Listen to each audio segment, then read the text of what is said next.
बूटा के कराली हनी गवाना रोजाना सल चाहिए बिछवाना हटी ना जान ले का हो बूटा के कराली हनी गवाना रोजाना सल चाहिए बिछवाना काच बजवानी सुनिए राजा जानी काच बजवानी सुनिए राजा जानी हमसे कुछ दिन दूर औरी रही ना मानव का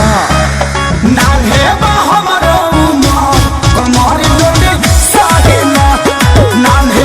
हमरो उमर कमर लोटे साहिना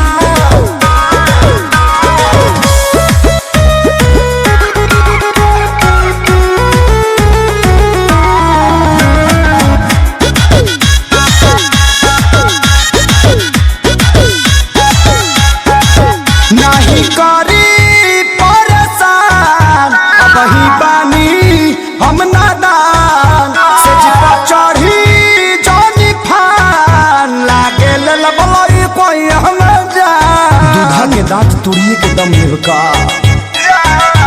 नहीं करी परेशान वही बानी हम नादान से जिपा चढ़ी जानी फान लागे लबलई कोई हम जान बड़ा लगी छोट नदी में खाही ना अभी पानी कम बाजी आए नान्हे हमरो उमर कमर लोटे साहिना नान्हे हमरो उमर कमर लोटे साहिना